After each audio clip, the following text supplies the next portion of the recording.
Prince Ali, Ali-a-see, Ali-a-babwa.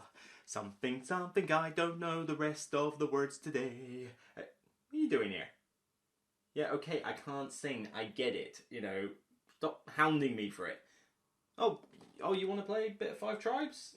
Sorry, I've got, four of us already. It only goes up to four. What? It goes up to five? Why?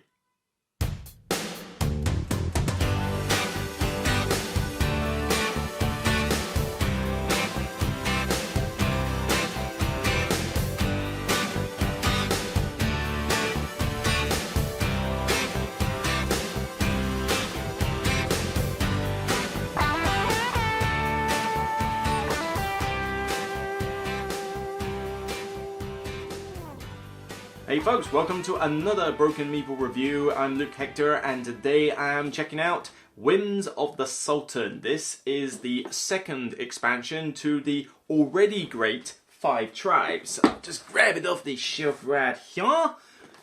Yep, Five Tribes, still in my collection, still love it. It's a very thinky game for what Days of Wonder generally put out, but it looks the business, bright and colourful, uses an old Mancala mechanic where you pick meeples up and you move them around, and where you place them depends on which ability you trigger and what you do with them. Great game, certainly a thinky one, and can cause a bit of analysis paralysis at times, but still solid.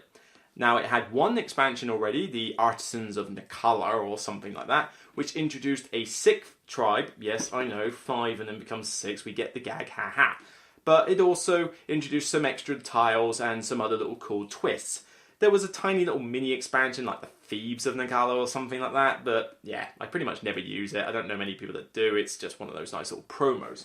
However, other than just Five Tribes, we now have the second expansion, Whims of the Sultan. Now, it comes in an oversized box as usual, but this comes with some extra tiles. It comes with a new mechanic with, objective cards they seem to work as, which is basically fulfilling the needs of the Sultan. And it includes components for a 5th player. Yeah, we'll get on to that later. For now, let me just quickly explain what comes in the box, and we'll get on to my final thoughts. Yeah.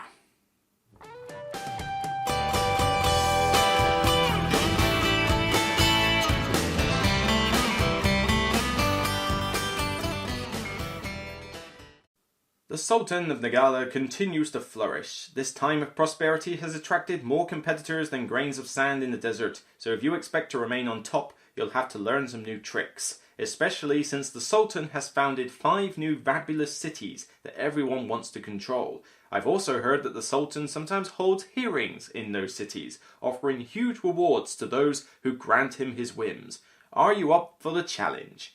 The Whims of Sultan is the second expansion to Five Tribes, which introduces 2 new key components. Firstly, it introduces components for a 5th player. So now 5 players can play 5 tribes. In order to facilitate this, there is a revised bid order track and turn order track, which basically allows more spaces for your bidding pawns to go on. But that's a small part of this expansion. The main part of this, though, is all the Whim and the Sultan experience. So firstly, you have some new tiles. A Great Lake, which is essentially another impassable tile, but will give you quite a lot of points if you can put palm trees and palaces next to it. You then get 5 fabulous city tiles. The cities are identical. However, controlling the cities will score you a bucket of points. If you are able to control 1, you get 5. 2, 20, 3, 45, all the way up to 125 points if you can control all 5 cities. Good luck with that, because as soon as you explain that, nobody's going to let you get 5 cities. It's just not going to happen. But on top of these cities, you will also have Whim of the Sultan cards. When you end your move on a city, you will add that card to your hand if there's one on a tile. If there isn't one, you get nothing. What a shame. However, when you collect a Whim of the Sultan card, you can keep it into your hand, and at some point, whether instantly or later in the game, once you fulfill the requirements on it, you can cash it in for more points. And these objectives will be all sorts of different things, like killing specific meeples and acquiring certain artifacts and doing all sorts of things with the map, with the meeples, with the cards. There's quite a big selection of them here, and essentially that's all the expansion has. Components for a 5th player, a few extra tiles, and a new mechanic that essentially boils down to objective cards that you can collect throughout the game. Whether this is the focus of your strategy or just something that you can do to score quite a lot of points midway, that's entirely up to you. This expansion is fully compatible with all measures of 5 tribes, whether you play with just the base game or whether you play with the Artisans of Nagala expansion, and it has rules in the setup for how to play with any of the combinations.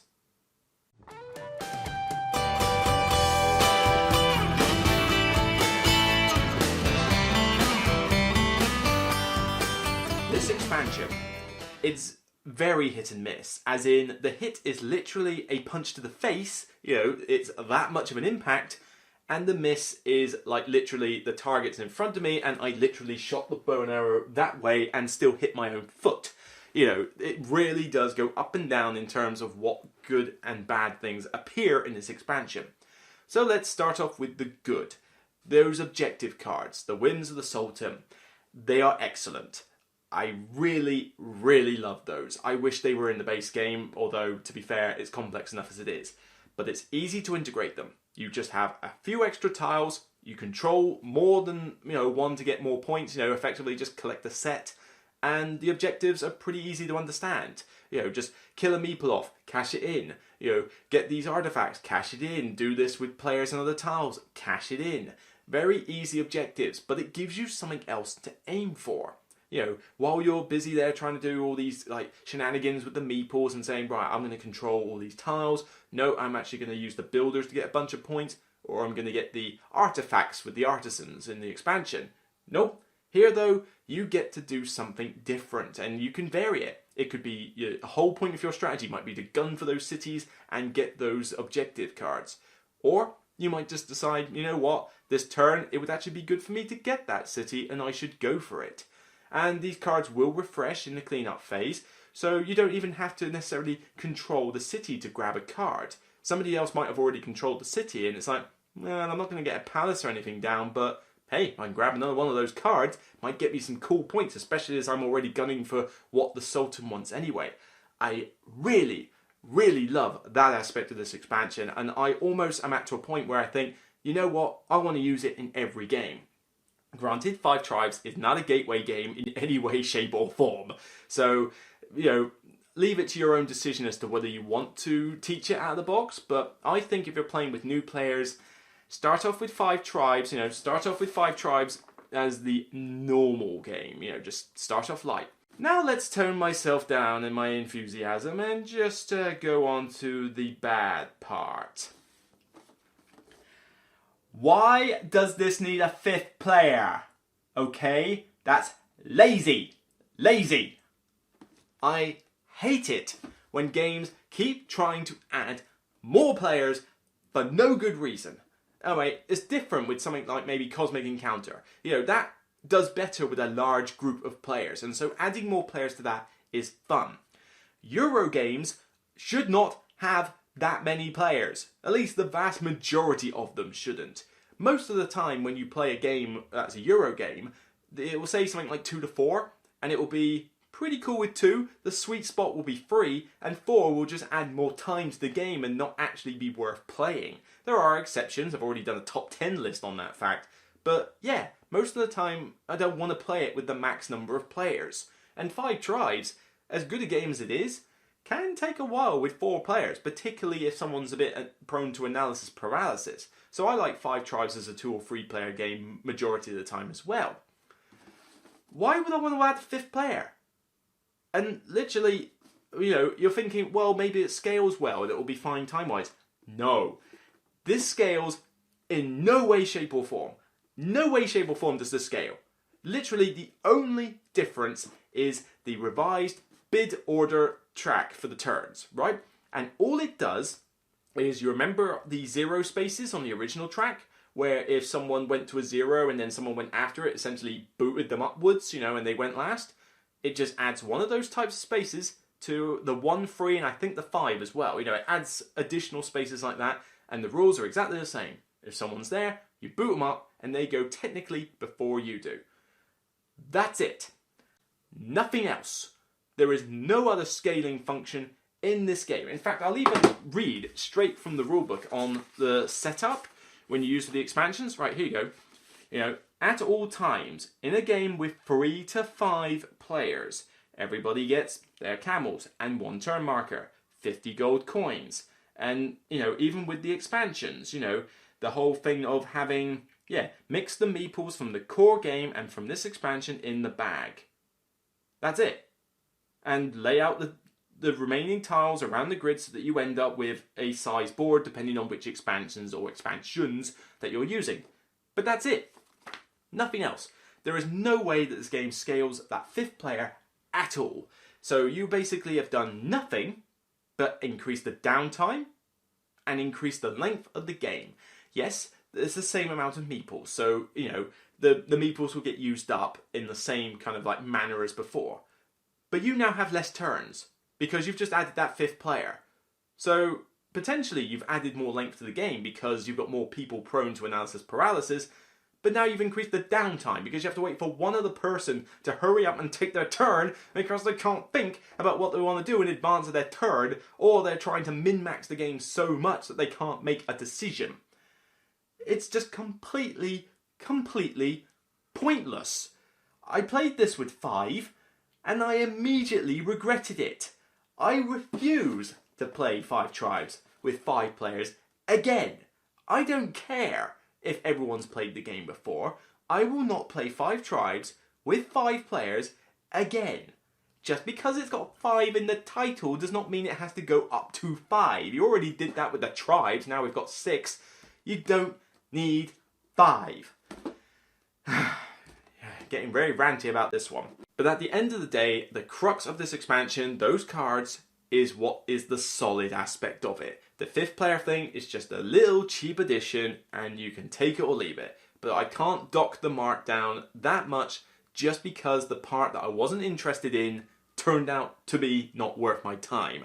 The bit that I was interested in was solid though. So I'm going to give 5 tribes, Whims of the Sultan expansion, a highly solid 9 genies. 9 genies. It's well worth it. If you are a fan of 5 tribes and you just want the cards, this is a must buy. It's not a perfect expansion because that 5th player part is just completely pointless, but I think that when you've got used to the basic mechanics of 5 tribes, you could do far, like, you know, you just need to go out and get this. Seriously. The cards are that good. And I really, really like them. I highly recommend this expansion to anyone interested in that part. If you want the 5th player, fine. I'm never going to. I don't care. You know, 5 players, unnecessary. So, ow. That's it for me. I'll see you on the next Broken Meeple review, and I hope by now my top 100s are starting to go up. So if you're tuning into those, then I hope you enjoy, because there's plenty of them to come. If not, then, well, that's a bit of a shame. But anyway, 5 tribes. Whether you have 1, 2, 3, 4 or 5 players, even though you can't actually play the solo, it's still only a game at the end of the day. See you soon, guys.